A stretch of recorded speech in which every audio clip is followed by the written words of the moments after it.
সিদ্ধিরগঞ্জের মুন্সিপাড়া সোনালী সংসদের নবনির্বাচিত কমিটিকে আজ আনুষ্ঠানিকভাবে সংবর্ধনা আন্তত জেলা নবনির্বাচিত সাংগঠনিক সম্পাদক জাহিদ হাসান লিপু আজ এক দিক নির্দেশনামূলক বক্তব্য রেখেছেন। তিনি সংগঠনের ভবিষ্যৎ পরিকল্পনা এবং সাংগঠনিক কার্যক্রম শক্তিশালী করার বিষয়ে গুরুত্বপূর্ণ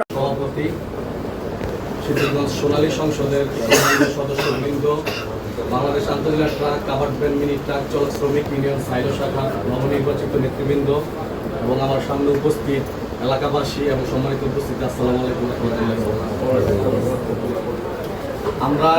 আমি আমার 19 জন শ্রমিকের সকলের পক্ষ থেকে আন্তরিক অভিনন্দন এবং সংগ্রামী সালাম জানাচ্ছি সোনালী সংসদকে। ওনারা আমাদের জন্য একটি সংবর্ধনা অনুষ্ঠানের আয়োজন করেছেন। এর জন্য পাশাপাশি তারা এই নির্বাচনে যথেষ্ট পরিশ্রম করেছেন, যথেষ্ট আমাদেরকে সহযোগিতা করেছেন যাতে নির্বাচনটি সুষ্ঠু হয় এবং গ্রহণযোগ্য ব্যক্তিরা এই নির্বাচনে নির্বাচিত হয়ে আসতে পারে।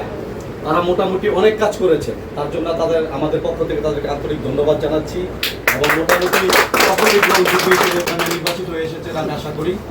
তো তারা নির্বাচনের আগে এবং পরে বিভিন্ন সময়ে তারা আমাদের সাথে মিলেমিশে কাজ করার জন্য অঙ্গীকার করেছেন। আমিও আজকে আমার ক্যাবিনেটের পক্ষ থেকে অঙ্গীকার করছি আমরাও তাদের সাথে মিলেমিশে কাজ করব। আমাদের প্রতিবেশী সংগঠন সিদ্ধিরগঞ্জ পাঁচতারা সংসদ আমাদের ডানে, আমাদের সংগঠন থেকে হিসাব করে মুখ্য হিসাব করে হাতের ডানে, বামে আমাদের সোনালী সংসদ। আমরা চেষ্টা করব, যেহেতু আমাদের শ্রমিক সংগঠন, আমরা শ্রমিকের কল্যাণে কাজ করে থাকি। পাশাপাশি এইবার আমি বিশ্বাস করি আমার সভাপতি সম্পাদক এবং ক্যাবিনেট নিয়ে আমরা পাশাপাশি সামাজিক কাজগুলি আমরা করতে পারবো।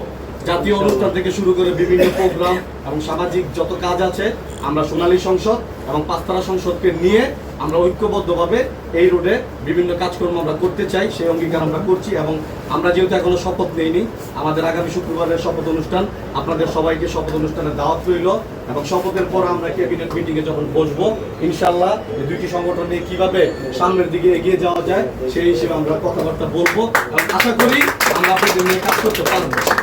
আপনারা আমাদের জন্য দোয়া করবেন, আমাদের সুস্বাস্থ্যের জন্য দোয়া করবেন এবং আমাদের সংগঠনের আগামী 3 বছরের জন্য যাতে আমরা সফলতার সাথে এগিয়ে যেতে পারি আপনাদের কাছে দোয়া কামনা করে আমি আমার সংক্ষিপ্ত বক্তব্য এখানে শেষ করছি। আসসালামু আলাইকুম ওয়া রাহমাতুল্লাহ।